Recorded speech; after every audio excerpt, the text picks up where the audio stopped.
जे मन चीती आस रखी हरि उपरी, तामन चिंदे अनेक अनेक फल पाई। यह मजमून मनमुख और गुरमुख का है। दोनों को अपनी अपनी आशाओं का क्या फल मिलता है? आस किसकी रखनी चाहिए? कहते हैं, ए बंदे, अगर तू मालिक की आस रखेगा तो तुझे पता चलेगा कि तुझे क्या कुछ मिलता है। परमात्मा से केवल उसे ही मांगो, दाता के साथ साथ उसकी दात भी आ जाएगी। सबसे बड़ी इच्छा यह होनी चाहिए कि हमारी कोई इच्छा ही न हो।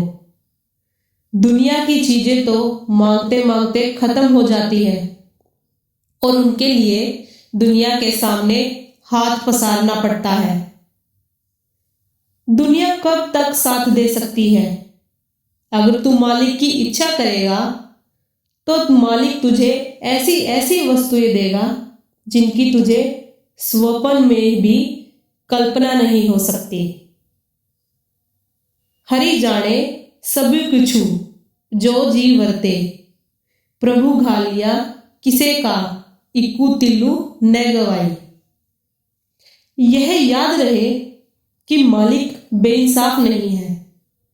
वह तेरी मेहनत का चौगुना फल देता है।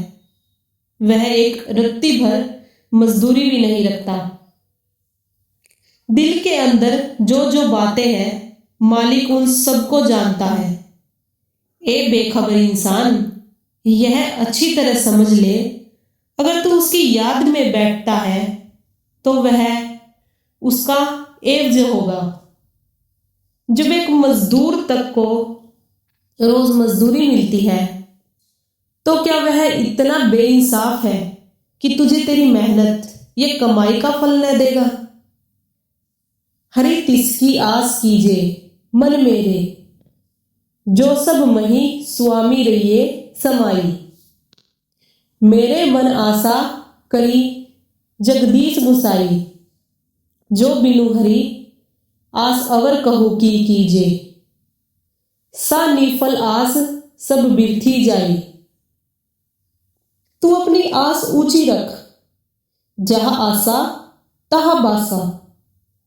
ए बंदे, दुनिया की आशाएं और कामनाएं सब छोड़ दे।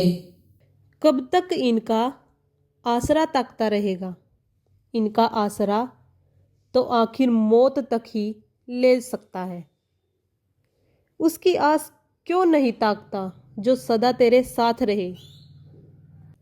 मजबूती के साथ उसका पल्ला पकड़ ले, ताकि एक बार वह तेरे अंदर आ जाए, मालिक तेरी सब ख्वाहिशें पूरी कर दे और दुनिया तेरे पीछे पीछे दौड़ी फिरे।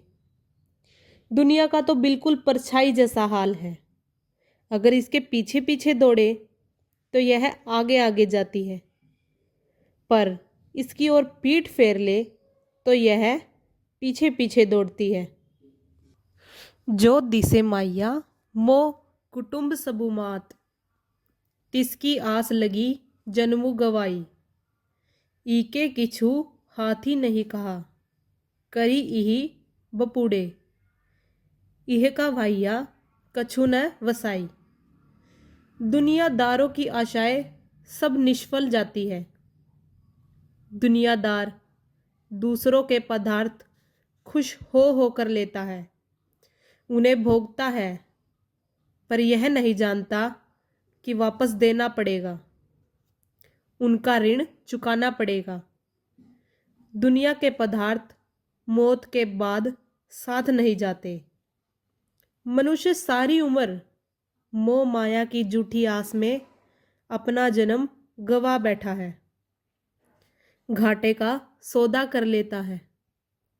धन दौलत के गुलाम न बनो, इनसे काम लो, परंतु एक और काम, खास काम, निज काम करो, जिसे करने के लिए यहाँ आए हो। अगर बाकी सब काम उस खास काम के लिए किए जाते हैं तो वे मुबारक हैं। अगर वही काम भूल गए तो बाकी सब काम भी यो ही व्यर्थ गए। किसान भूखे प्यासे बैल को बड़े सवेरे हल में जोत लेता है। वह थोड़ा चलकर बैठ जाता है। किसान उसे डंडे मारकर उठा लेता है और हल के आगे फिर चलाने लगता है। पर जब वह थोड़ी देर चलकर फिर बैठ जाता है और डंडे की मार से भी नहीं उठता, तो किसान उसको सुआ या आर चुबाकर उठा लेता है और बैल फिर चलना शुरू कर देता है। लेकिन वह 2-4 क्यारी निकालकर फिर भूख का मारा बैठ जाता है और आर चुबाने से भी नहीं उठता। तो किसान उसके मुंह को रस्सी से जोर से बांध देता है।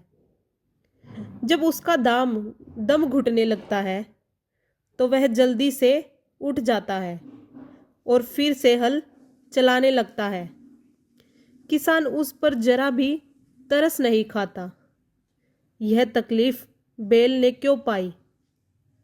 क्योंकि जब कभी उसे मनुष्य जन्म मिला, वह दुनिया के विषय भोगों में लगा रहा, नाम की कमाई न की, किसी महात्मा की संगति न की।